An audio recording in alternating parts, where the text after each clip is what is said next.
अधिकार खत्म होगा तो हम लोग मरना पसंद करेंगे, लेकिन गुलामी में जीना पसंद नहीं। तो महार 28,000 पेशवाओं को गाजर मूली की तरह काटे थे। काटने आप बाबा साहब अगर काटने की बात किए होते तो कभी संविधान नहीं लिख पाते। तो हम वही लोग हैं जिनके गले में मटका और पलचिन मिटाने के लिए झाड़ू बांध दिया गया था। तो बढ़िया वस्त्र भी पहनते हैं आप लोग। फिर उस यही निकट आई है, फिर से यहाँ युद्ध होगा।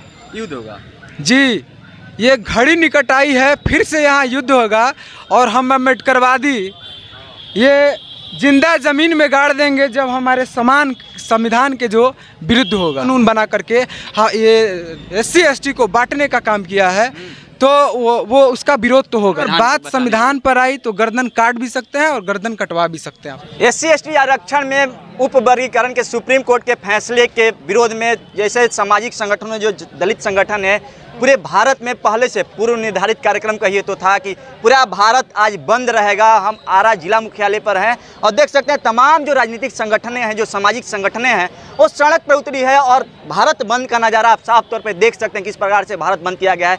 पूर्ण रूप से जो गाड़ियों का आवागमन था उसको रोक दिया गया है। भीम आर्मी के बैनर तले हैं, भीम आर्मी के लोग हैं, जिला अध्यक्ष ऋषि जी हैं, बातचीत करते हैं। क्या कहिएगा सुप्रीम कोर्ट का फैसला? डेमोक्रेसी में, लोकतंत्र में सुप्रीम कोर्ट सर्वोपरि होता है, फिर सुप्रीम कोर्ट के फैसले का विरोध क्यों? देखिए, सुप्रीम कोर्ट हो या कोई भी हो, अगर गलत करेगा, वो सुप्रीम कोर्ट हो चाहे कुछ भी हो, इस संविधान के अंदर ही आता है। और ये संविधान जो है ये लोकतंत्र कायम किया है और लोकतंत्र में सभी को समान जीने का अधिकार है, सभी को हक अधिकार दिया गया है। और वही लोकतंत्र के द्वारा हम सब अपने आज़ादी से अपने इस देश में जी सकते हैं, अपने आज़ादी से जो है अपनी बातों को रख सकते हैं।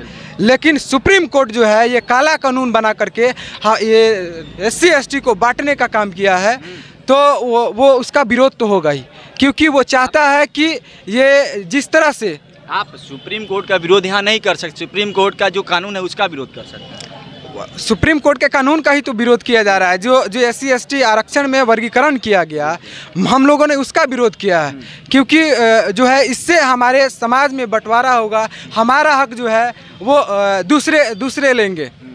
क्या होगा आगे अगर सुप्रीम कोर्ट का फैसला वापस नहीं होता? जिस प्रकार से नरेंद्र मोदी ने वादा किया है कि ये कानून हम लागू नहीं होने देंगे, फिर नरेंद्र मोदी की सरकार अभी देश में BJP NDA की सरकार चल रही है, फिर संविधान को 9वीं अनुसूची में डालने से सरकार डर क्यों रही है? देखिए, 2 लाइन में हम कह दें जी कि क्या होगा कि घड़ी निकट आई है, फिर से यहाँ युद्ध होगा।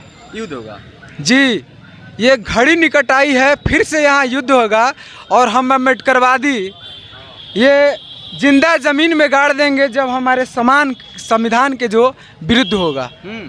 क्योंकि ये जो भी है हम लोग अपने संविधान के बदौलत हैं। और बाबा साहब ने कहा था कि 100 दिन बकरियों का जीवन जीने से अच्छा है कि एक दिन शेर का जिया जाए। तो हम लोग बकरियों का जीवन जीने वाले नहीं हैं। अगर हमारा अधिकार खत्म होगा तो हम लोग मरना पसंद करेंगे, लेकिन गुलामी में जीना पसंद नहीं करेंगे। आप लोग गुलामी नहीं सहिएगा। आपके नेता चंद्रशेखर जी अभी नगीना से सांसद हैं, सदन में इस बात को लेकर लड़ते भी हैं। आगे भीम आर्मी का क्या कदम रहेगा? आगे भीम आर्मी की लड़ाई कहाँ तक रहेगी? देखिए, भीम आर्मी तो लड़ने के लिए ही जानी जाती है। अच्छा। और भीम आर्मी में वही लोग हैं जिनके पुरखे जो है बहुत बड़े बड़े कारनामे किए थे। आपने सुना होगा 1 अप्रैल का, 1 जनवरी 2 अप्रैल का और 1 जनवरी का मैं वही याद दिला रहा हूँ आपको। 1 जनवरी जो भीमा कोरेगांव महज 500 महार 28,000 पेशवाओं को गाजर मूली की तरह काटे थे। काटने आप बाबा साहब अगर काटने की बात किए होते तो कभी संविधान नहीं लिख पाते। तो मैं उन्हें याद दिलाना चाह रहा हूँ कि मैं अभी काट नहीं रहा हूँ, मैं इस संविधान की सम्मान कर रहा हूँ, क्योंकि ये हमारे बाप दादाओं ने लिखा है। लेकिन यही संविधान अगर हमारा नहीं रहा, ये संविधान अगर ये नहीं बचा, तो फिर हम कर क्या सकते हैं? फिर हमारे पास वही हमारे पुरखों का तलवार होगा, खंजर होगा, और फिर हम वही करेंगे जो हमारे पुरखे 1 जनवरी को किए थे भीमा कोरेगांव, जो घटना दर्शाए थे, वही काम किए। अगर आरक्षण खत्म कर दिया जाएगा, ये वर्गीकरण में वापस नहीं लिया जाएगा, तो दलितों की जो यहाँ के SC ST समाज है उनकी स्थिति क्या होगी? देखिए स्थिति ये होगी जो सदियों से होना चाह रहा था, वो लोग करना चाह रहा था, वही वो करना चाहेगा, क्योंकि हम वही लोग हैं जिनके गले में मटका और पलचिन मिटाने के लिए झाड़ू बांध दिया गया था। तो बढ़िया वस्त्र भी पहनते हैं आप लोग, फिर उस यही दिक्कत है, यही दिक्कत है पत्रकार महोदय।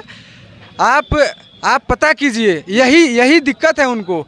कल तक जो हमारे सामने चलने में सोचते थे, गले में मटका होता था थूकने के लिए, पलचिन मिटाने के लिए झाड़ू होता था, आज ये हमारे सामने चल रहे हैं, हमसे अच्छा जी रहे हैं। यही तो दिक्कत है, यही चीज़, यही सिस्टम को बदलना चाह रहे हैं, लेकिन वो भूल रहे हैं।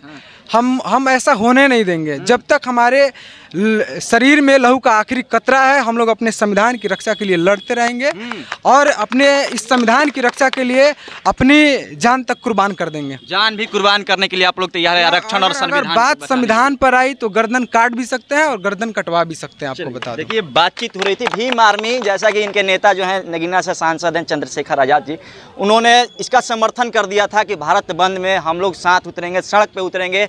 हमारे जो पार्टी के कार्यकर्ता हैं सभी लोग सड़क पे उतरेंगे। भीम आर्मी भोजपुर जिला में है, मुख्यालय पर हैं, और भीम आर्मी के सभी कार्यकर्ता सैकड़ों की तादाद में सड़क पे उतरे हैं। यहाँ की ट्रैफिक व्यवस्था को अवरुद्ध कर दिया गया है। बाकी इनकी बातों को हमने पूरा सुना कि अगर आरक्षण के जो वर्गीकरण का फैसला दिया गया सुप्रीम कोर्ट के 5 जजों के द्वारा, 6 जजों के द्वारा, अगर वापस नहीं होता है तो इनका कदम क्या होगा, इनकी लड़ाई कहाँ तक होगी। इन्होंने एक और बात कही कि भीम आर्मी जानी ही जाती है सिर्फ लड़ाई करने के लिए, संघर्ष करने के। बाकी इनकी बातों को हमने पूरा सुना। क्या प्रतिक्रिया रहेगी, प्रतिक्रिया कमेंट बॉक्स में लिख दीजिएगा। मेरा नाम नीतीश है, आप जनता पर सुमित लाइव नहीं देख रहे हैं। बहुत बहुत धन्यवाद।